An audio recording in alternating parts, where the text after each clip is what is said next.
আসসালামু আলাইকুম। যদি আপনি রসমালাই ভেঙে যাওয়া, শক্ত হওয়া এ সকল সমস্যার সমাধানের এ টু জেড টিপস সহ নরম তুলতুলে রসমালাইয়ের একটি পারফেক্ট রেসিপি দেখতে চান, তবে অবশ্যই লাইক দিয়ে আজকের রসমালাই রেসিপির সম্পূর্ণ ভিডিওটি দেখে যাবেন। এখন পর্যন্ত যারা রসমালাই তৈরি করতে পারেননি, কখনো ভেঙে গেছে বা শক্ত হয়েছে, আশা করি আজকের রেসিপির ছানা তৈরি সহ এ টু জেড টিপস ফলো করে যদি আপনি রসমালাই তৈরি করেন, তবে আপনার রসমালাই ১০০% পারফেক্ট হবে, যেটা আমি গ্যারান্টি দিয়ে বলতে পারি। তাহলে চলুন কথা না বাড়িয়ে আমরা মূল রেসিপিতে চলে যাই। রসমালাই তৈরি করার জন্য প্রথমেই আমি ছানা তৈরি করে নিব। ছানাটা তৈরি করার জন্য এখানে নিয়ে নিলাম ৩ টেবিল চামচ পরিমাণ ভিনেগার এবং তার সঙ্গে দিয়ে দিব ৩ টেবিল চামচ পরিমাণ নর্মাল তাপমাত্রার পানি। এখন এখানে আমি নিয়ে নিয়েছি ১.৫ কেজি পরিমাণ দুধ। দুধটাকে আমি বলক আসা পর্যন্ত জাল করব। যখন দুধে বলক এসে গেছে তখন আমি চুলাটা অফ করে এখানে ভিনেগার মিশ্রিত পানিটা দিয়ে দিব। অল্প করে ভিনেগার মিশ্রিত পানি নিয়ে এভাবে দিয়ে দিলে ছানাটা খুব সুন্দরভাবে কাটে এবং ছানাটা পারফেক্টভাবে তৈরি হয়। আমার ১.৫ কেজি দুধে ছানা হয়েছে ১.৫ কাপ পরিমাণ। দুধের কোয়ালিটির উপর নির্ভর করে ছানাটা আপনাদের কম বেশি হতে পারে। আমার সবটুকু ভিনেগার লেগেছে ছানাটা কাটার জন্য। যখন দেখবেন যে দুধ থেকে ছানাটা একদম আলাদা হয়ে আসছে এবং পানিটা এমন সবুজ হয়ে আসছে, তখন বুঝবেন যে আপনার ছানাটা রেডি হয়েছে। এবং একটুখানি নিয়ে হাতে এমন করে নিয়ে দেখবেন, যখন দেখবেন এমন দেখা যাচ্ছে তাহলে বুঝবেন যে আপনার ছানাটা রেডি। এ পর্যায়ে এখানে দিয়ে দিব নর্মাল তাপমাত্রার পানি। এতে করে ছানাটা আর বেশি সিদ্ধ হয়ে যাবে না, ছানাটা পারফেক্ট থাকবে। এখন আমি একটি ছাঁকনার সাহায্যে ছানাটাকে ছেঁকে নিব। ছাঁকনার ভিতর এমন সুতি কাপড় দিয়ে তার মধ্যে আমি ছানাটাকে ঢেলে নিয়েছি এবং ঠান্ডা পানি দিয়ে কিছু সময় ছানাটাকে ধুয়ে নিব। এতে করে ছানার ভিতরে যে টক ভাবটা থাকে সেটাও চলে যাবে এবং ছানার ভিতরে গরমটাও চলে যাবে।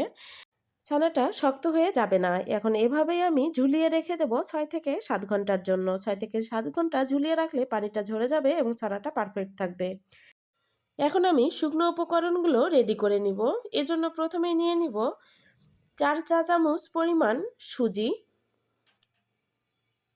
সরাসরি প্যাকেটের সুজি আমি এখানে নিয়ে নিলাম, ভাজা সুজি না।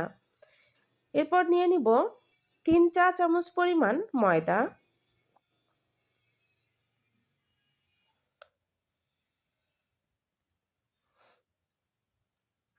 এর থেকে বেশি পরিমাণ কিন্তু নেওয়া যাবে না।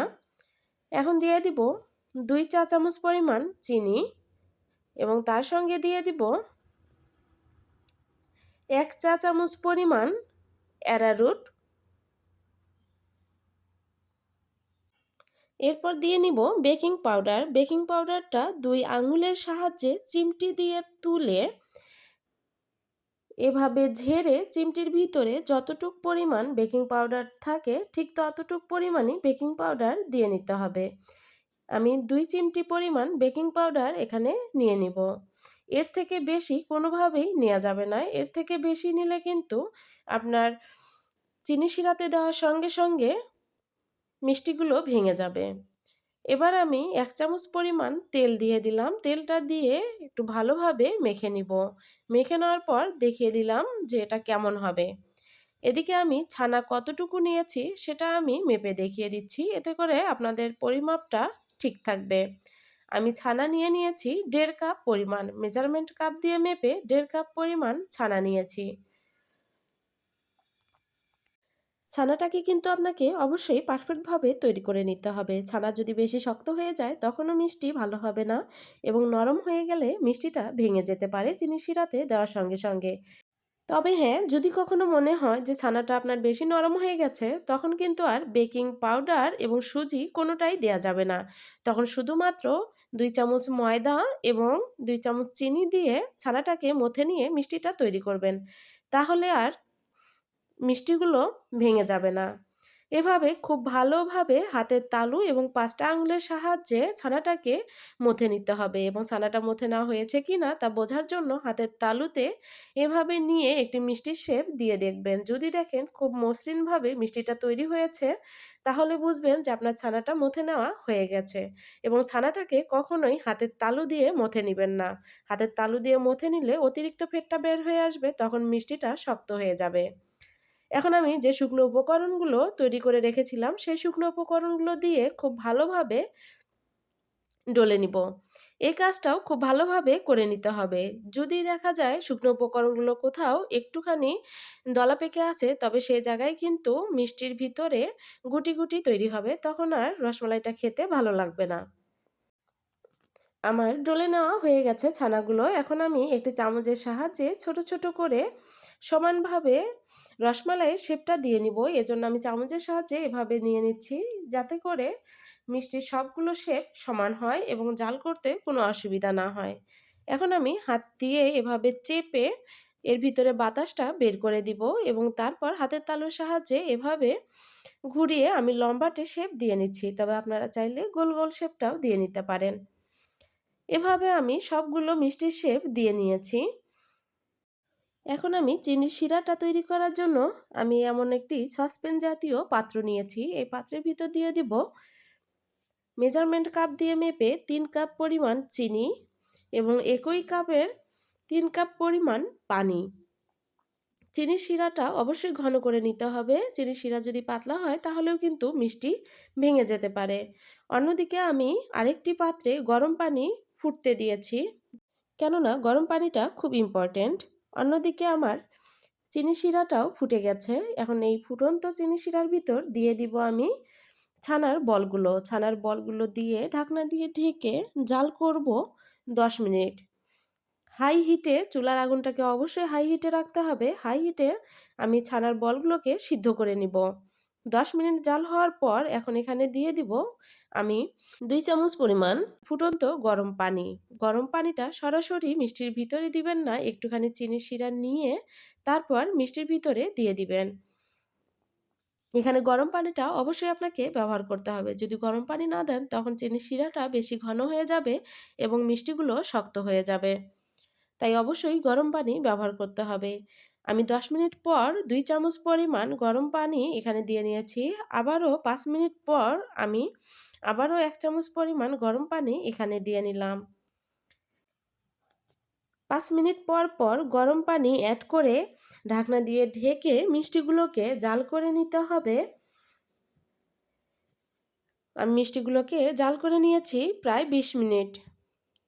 আমি ২০ মিনিট জাল করার পর এবার মিষ্টিগুলোকে দেখে নিব যে মিষ্টিগুলো হয়েছে কিনা। মিষ্টিগুলো হয়েছে কিনা তা বোঝার জন্য একটা মিষ্টি নিয়ে নরমাল তাপমাত্রার পানির ভিতর দিয়ে দিব। যদি দেখেন মিষ্টিটা একদম নিচে পড়ে গেছে, তাহলে বুঝবেন যে আপনার মিষ্টিটা হয়ে গেছে। এখন আমি চুলাটা অফ করে মিষ্টিটাকে ঠান্ডা হওয়ার জন্য সাইড করে রেখে দিব। এদিকে আমি রসমালাইয়ের মালাইটা তৈরি করে নিব। রসমালাইয়ের মালাইটা তৈরি করার জন্য এখানে নিয়ে নিয়েছি ১ লিটার দুধ। আমি দুধটাকে হাই হিটে রেখে চামচের সাহায্যে অনবরত নেড়ে দুধটাকে ঘন করে নিব। এখানে দিয়ে দিব 1/4 কাপ পরিমাণ চিনি। চিনিটা দিয়ে দুধটা ঘন হওয়া পর্যন্ত জাল করতে থাকবো। এদিকে মিষ্টিটাও এর মধ্যে ঠান্ডা হয়ে যাবে। এদিকে আমাদের দুধটাও ঘন হয়ে গেছে। এখন আমি এর ভিতরে মিষ্টিগুলোকে চিনির শিরা থেকে ছেঁকে তুলে নিয়েছি। এবার গরম দুধের ভিতর আমি মিষ্টিগুলো দিয়ে দিব। দুধের ভিতর মিষ্টিগুলো দেয়া হয়ে গেলে মিষ্টিগুলোকে শুধুমাত্র একটি বলক আসা পর্যন্ত জাল করে নেবেন। যখন দেখবেন এমন একটি বলক এসে গেছে, ঠিক এ পর্যায়ে চুলাটাও অফ করে দিতে হবে।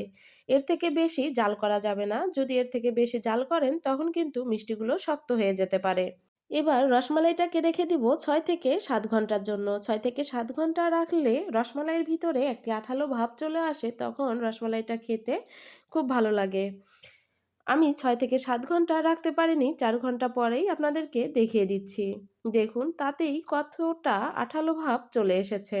আরও কিছু সময় রাখলে এর ভিতরে আরও বেশি আঠালো ভাব চলে আসবে, তখন রসমালাইটা খেতে আরও বেশি ভালো লাগবে।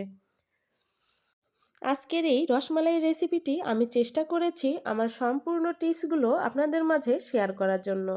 এই টিপসগুলো পেয়ে যদি আপনার মনে হয় যে আপনার উপকারে আসবে বা আপনার ভালো লেগেছে, তবে অবশ্যই লাইক করবেন এবং কমেন্ট করে জানিয়ে যাবেন।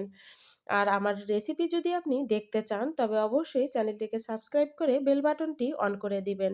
আমার চ্যানেলে আরও কয়েকটি মিষ্টির ভিডিও দেয়া আছে, অনেকগুলো গুরুত্বপূর্ণ টিপস সহ। আপনি চাইলে দেখে নিতে পারেন। সবাই ভালো থাকবেন। আল্লাহ হাফেজ।